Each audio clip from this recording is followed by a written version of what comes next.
not only in our own lives, but in the life of our whole society, where things seem to be getting darker, things seem to be getting colder, but even in its darkness and cold, there are fruit to be taken in, to be saved in order for us to move forward. And this truth is the knowledge that comes from the self, the original mind, the pure awareness that exists in all of us that underlies everything within us.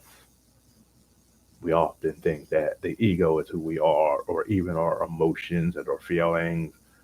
Many people talk about ways of understanding the world by grappling with their feelings, or by listening to very, very short sayings by those who are famous and supposed to be spiritual teachers. We talk about killing the ego, destroying it, getting rid of it. But in truth, none of this will ever happen, because all of these things are metaphors for reality. And if we go deep enough, we will find that our very lives and all of our experiences in the world are simply metaphors. They are things that point to the reality that lies beyond our thoughts, pointing to the original mind, the original consciousness in the universe, and realizing that we are the hands, the fingers, the branches of that original consciousness. We are, in essence, the original mind manifested in one of the dreams put forth by that creative being, that creative energy called God by some, Buddha, who has awakened to the fact that he, she, or it, and that original mind are not separate. And so we sit here in what seems like madness. We sit here in what seems like fear. We fear for ourselves and we fear for our survival, only concentrating on what is happening perhaps tomorrow, or even projecting our fear of suffering well into the future, not realizing that we are much more than the body, we are much more than the community, we are much more than this small ego that exists that keeps declaring, I am, when it is not. For the ego is just a tool, an extension of our creative ability that we have created ourselves to live in a material world, a world that is often twisted and warped in a state of madness by those who would destroy each and everything in order to fulfill their egos, not realizing that their egos are false projections of themselves, projections of what they learned long ago as they were socialized and brought into a world that has been steeped in blindness for a long time. Such people don't realize who they are, and the fact that there is something underneath, something more powerful, is very frightening to them. For when we talk about destroying the ego and the ego dying, we are simply talking about a transformation, a change that is so dramatic that it is like the butterfly coming from the caterpillar. The ego, yes, or whatever we would call it, changes and shifts, comes to maturity.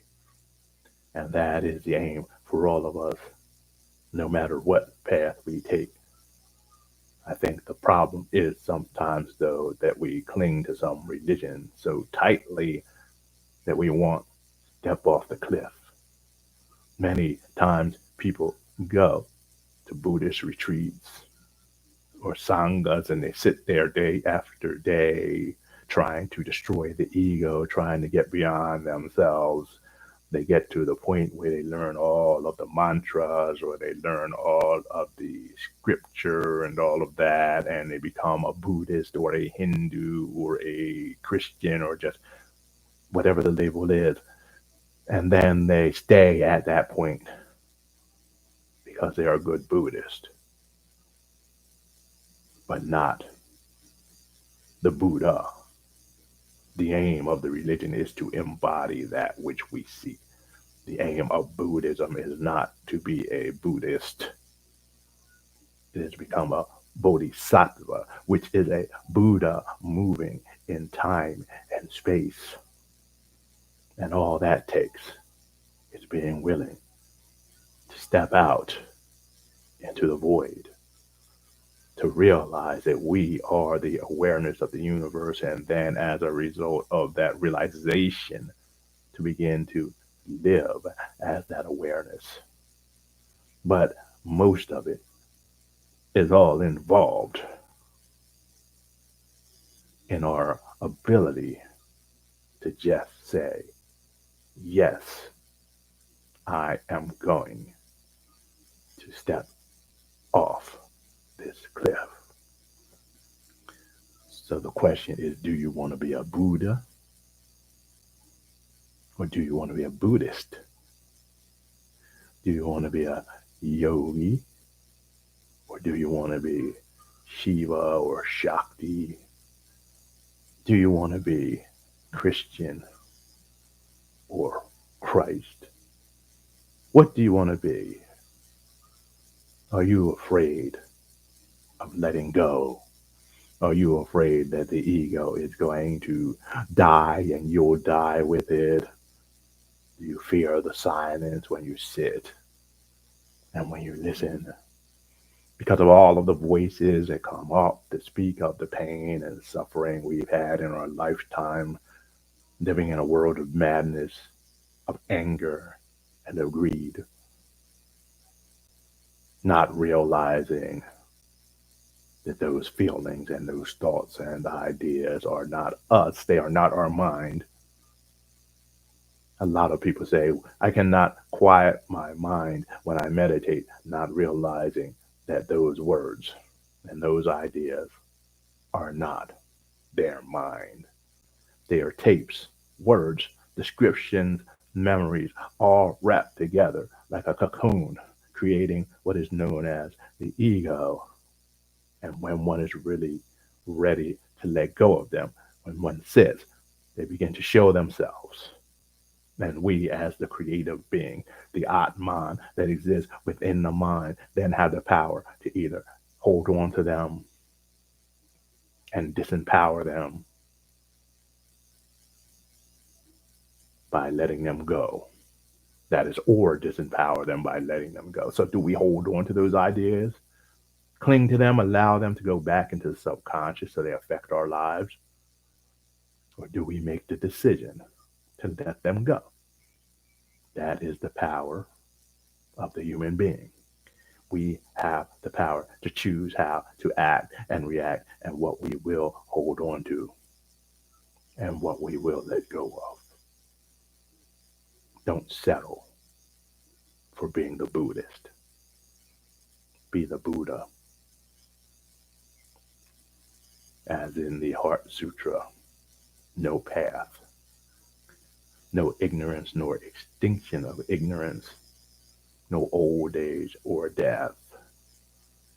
It is just you and I as the original mind engaged in this dance in this world to remind those who have gotten lost of who they are and what they are, so we can break free from the land of Maya and return back to the original source that each and every one of us is. The main step in order to do that is to say yes to becoming all and all instead of worshiping all and all as a fill in the blank.